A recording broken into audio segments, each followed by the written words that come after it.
नमस्कार, आप देख रहे हैं रिप्रेजेंट इंडिया न्यूज़ और मैं हूं मनीषा श्रीवास आपके साथ। डिस्ट्रिक्ट बार एसोसिएशन चुनाव 2026 में लाइब्रेरी इंचार्ज पद के उम्मीदवार एडवोकेट सौरभ राउत भारी मतों से विजयी हुए और उन्हें सभी उनके समर्थकों ने शुभकामनाएं दी।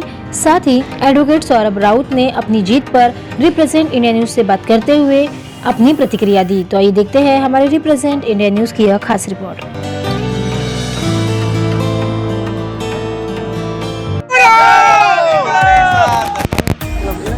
सौरभ दादा आगे बढ़ो, हम तुम्हारे साथ हैं। सौरभ दादा आगे बढ़ो, हम तुम्हारे साथ हैं।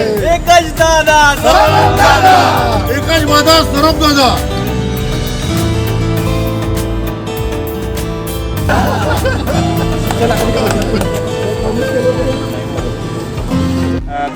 पदासाठी होते काय मी ॲडव्होकेट सौरभ राऊत इथे आमचा 17 लोकांची बॉडी होती। त्याच्यामध्ये मी ग्रंथालय प्रभारी या पदासाठी निवडणूक लढवित होतो आणि आज ग्रंथालय प्रभारी म्हणून मी 150 मतांनी हा विजय प्राप्त केलेला आहे। आणि आमच्यासमोर एक विजन आहे की वकिलांसाठी काय योजना आखाव्यात जेणेकरून त्यांना सोप्या पद्धतीने जजमेंट्स मिळतील, सायटेशन मिळतील, नॉलेजमध्ये भर पडेल। आता सर्वजण व्यस्त असतात आणि यूट्यूब किंवा रील्स वगैरे बघतात।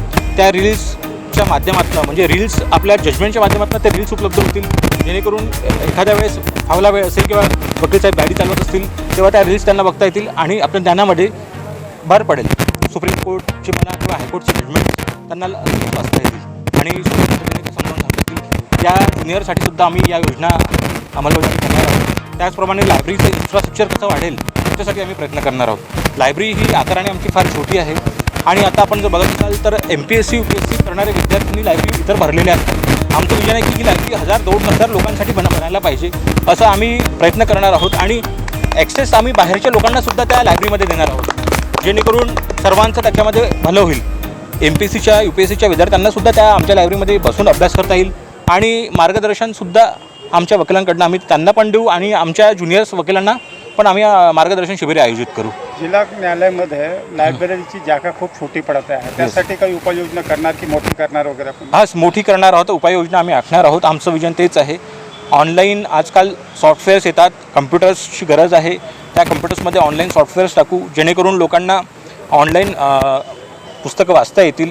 त्याचप्रमाणे ऑफलाईनसुद्धा पुस्तके म्हणजे एक प्रायव्ही काउन्सिलपासून म्हणजे इंग्रजांच्या काळापासून आतापर्यंत या पूर्ण भारतात किंवा विदर्भात पण कोणालाही अडचण आली तर ते पुस्तक आमच्या लायब्ररीमध्ये सापडलं पाहिजे अशी आम्ही योजना आखणार आहोत की कुणाला कुठेही पुस्तक सापडलं नाही तर त्यांनी उदाहरण दिलं पाहिजे की नागपूरच्या जिल्हा वकील संघटनेच्या लायब्ररीमध्ये ते पुस्तक उपलब्ध राहील असं प्रत्येकजण सजेशन देईल आणि ते पुस्तक इथे उपलब्ध होईल। अशा पद्धतीने आम्ही आमची योजना आखायची। फायलिंगच्या काही अडथळा येत आहे, ई फायलिंगचे खूप लोकांना ई फायलिंग होत नाही लवकर, वकिलांना खूप अडथळा येते निर्माण होते, यासाठी काही आपण ई फायलिंगसाठी योग्य ट्रेनिंग देणं आवश्यक आहे आणि ई फायलिंग ही हायब्रिड स्वरूपाची पाहिजे। ज्यांना ई फायलिंग ऑनलाईन करायची आहे त्यांनी ऑनलाईन करावी, ज्यांना ऑफलाईन करायची आहे त्यांनी ऑफलाईन करावी। आमचं असं मत राहील, आम्ही आमच्या वरिष्ठ न्यायाधीशांना किंवा आमच्या प्रेसिडेंट साहेबांना, अध्यक्ष साहेबांना सांगू की ऑनलाईन फायलिंग हा एक कळीचा मुद्दा आहे, परंतु ज्या व्यक्तीला ऑनलाईन फायलिंग करायची आहे त्यांनी ती करावी आणि ज्याला नाही करायची त्यांनी ती करू नये आणि त्याच्यासाठी कोर्टाने योग्य एम्प्लॉय नेमले पाहिजे, त्यांनी ती ऑनलाईन फायलिंग करून दिली पाहिजे।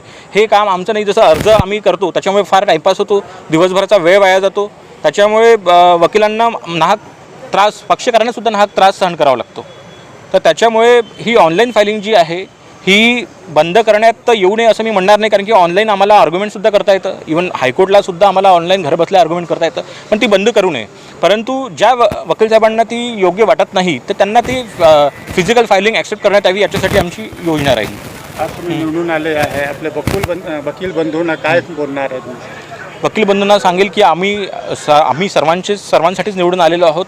आपण कुठलंही निवेदन आपण सामायिकरित्या आपण प्रश्न सोडवूया की मी एकटाच म्हणून नाही, पण आपण माझ्याद्वारे तुम्ही सर्वजण निवडून आलेले आहात आणि मी सर्वांतर्फे तुम्ही जे प्रॉब्लेम्स घेऊन याल ते आपण सर्वजण मिळून सॉल्व्ह करण्याचा प्रयत्न करू। खूप छान, खूप छान। आमच्याशी बोलण्याबद्दल तुमचे खूप खूप आभार आणि पुन्हा तुमचे अभिनंदन। सौरभ दादा आगे बढ़ो,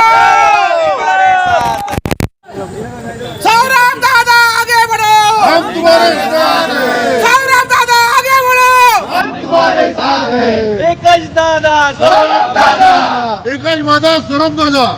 अरे